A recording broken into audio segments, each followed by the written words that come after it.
Do you wonder if you're the best version of yourself? This is the question we seek to answer in this podcast. We reveal information that helps you recover your health and become resilient. Modern life makes us fragile. Our diet, lifestyle, and environment set us up for failure.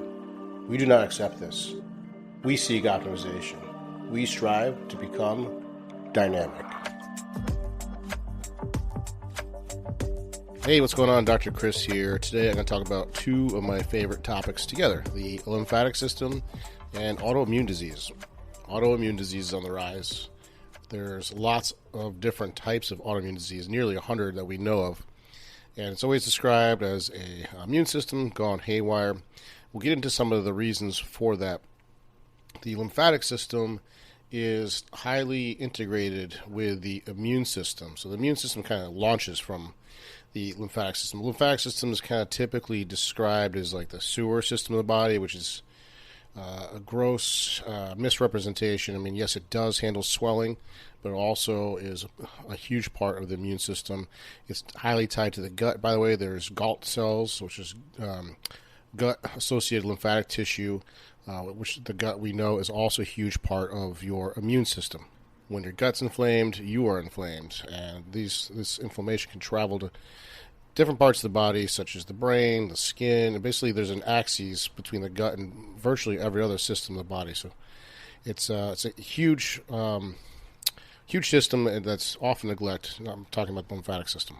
So one of the key features of the lymphatic system is it's basically I think of it as a passive system. So basically everywhere you have arteries and vessels, you have lymphatic tissue as well, lymphatic vessels and nodes.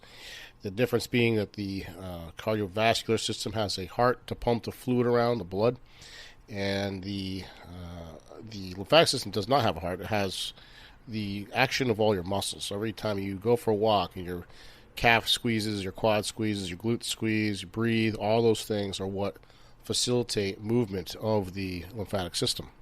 One thing that can happen is you can have inefficiencies of the lymphatic system.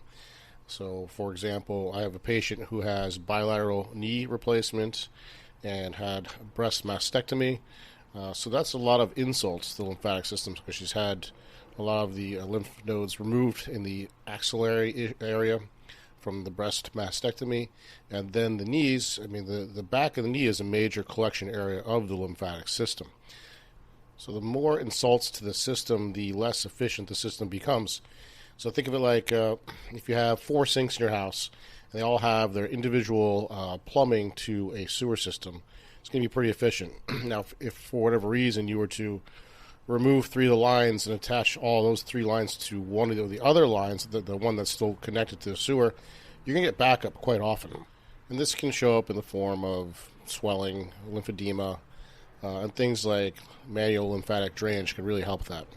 And the reason this is important for the immune system, or autoimmune disease in general, is when you get this backup, you have decreased toxin removal or detoxification, which is crucial for managing autoimmune disease. So let me back up a bit. So autoimmune disease, we tend to think of it as a genetic thing. While there is certainly a genetic component, you may have the genes for something like an ankylosing spondylitis, like the HLA-B27 gene. Now, whether that gene gets expressed or not is a different thing. That's the idea behind epigenetics, so the turning on or off of these sort of genetic switches. Now, there's an acronym for this. This is the work of Dr. Paul Nasami. I've mentioned him on the podcast before. He's written a book called the TIGER Protocol. So TIGER is an acronym for the 5 known triggers of autoimmune disease.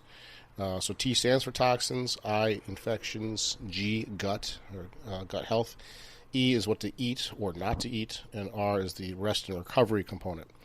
So the toxin part, which is, according to him, one of the biggest parts of it, is what can turn on your autoimmune disease.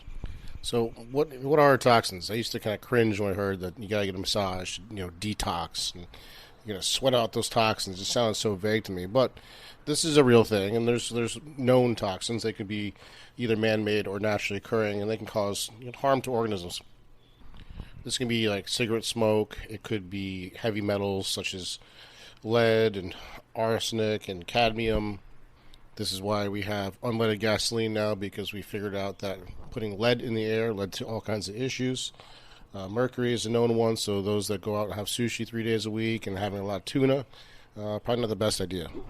Then we have endocrine disrupting chemicals such as the PFCs, PCBs, pesticides. Maybe you've heard of glyphosate, that's a known pesticide. The World Health Organization has listed glyphosate as a probable carcinogen to humans.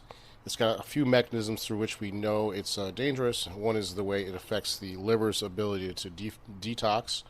There's a cytochrome P450, that's a liver enzyme, and that can be inhibited with glyphosate. It also massively affects the gut microbiome. It can cause a decline in the beneficial bacteria, leading to an overgrowth of the pathogenic bacteria, and that can have an effect on the immune system. Then there's the microplastics. I'm sure you've heard of this. This has been in the news. There's been a lot of studies where they're finding plastics in people's blood, their skin, their bone, testicles even. And when you start to look at how much plastic you touch per day, just do yourself a favor and pay attention to how much plastic you touch per day, and even stick in your mouth. Like, think about your toothbrush bristles are made of plastic, and you're putting those in your mouth a couple times a day, hopefully. A lot of clothes are made from plastics. Underwear is often made from a type of plastic. The receipts you get handed, they're coated in a BPA film, which is plastic. The insides of metal cans have a plastic lining.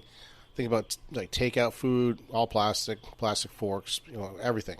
It's just incredible how much plastic we touch. And you think it's like no big deal, but when you look at the accumulation, our skin does absorb. Our mouth clearly absorbs a lot.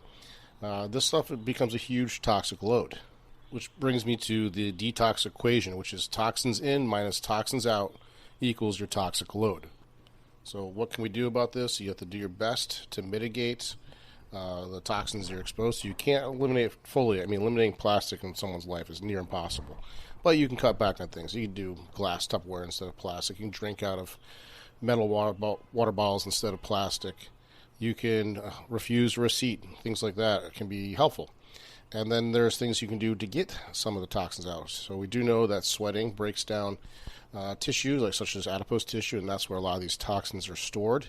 Which, by the way, sauna use does actually reduce toxin burden, because a lot of that, the adipose tissue is subcutaneous, so just underneath your skin. And because sauna has a topical heat, that can help access those superficial fat layers.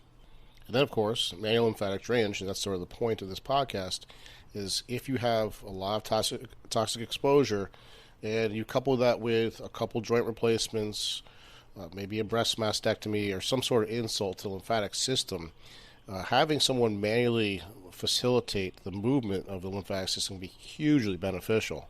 I think of it like, think of a way water would flow around a big boulder in a river. You want to remove those boulders, and that can really affect the immune system in a positive way. There are some other things you can do when it comes to the lymphatic system. There is something called the Big Six. So if you Google the Big Six, this is the work of Dr. Perry Nicholson. I believe he's trademarked it. There's 6 movements or 6 areas you can kind of clear the immune system. Right. So, for example, it'd be like rubbing and tapping your neck, the armpit, the groin, the abdomen, back of the knee. So the Big Six collection areas of the lymphatic system. Rebounding can be helpful too. So that's just kind of like, it looks like you're doing little baby jumps. So your feet are not leaving the floor, just kind of doing heel raises and letting your arms kind of go limp. That's a way to facilitate lymphatic movement. Walking in general is just a great way, because of the pump action of the calves in particular, a great way to stimulate lymph. But certainly if you have lymphedema or like I mentioned, joint replacement, it's best to work with a professional on this, because they can really make this happen much faster for you. So that's it for this week. If you want to reach out to us, if you have any questions concerning either of these topics, whether it's autoimmune disease or the lymphatic system, it's stuff we'd love to talk about and love to help people with.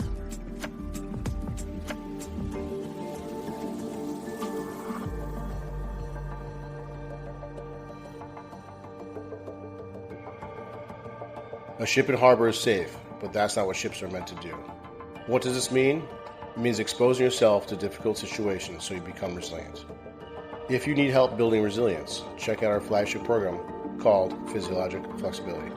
This is a 3-month do-it-yourself program that teaches you how to maximize your homeostatic regulators, such as your pH, blood glucose, O2 and CO2 tolerance, and temperature.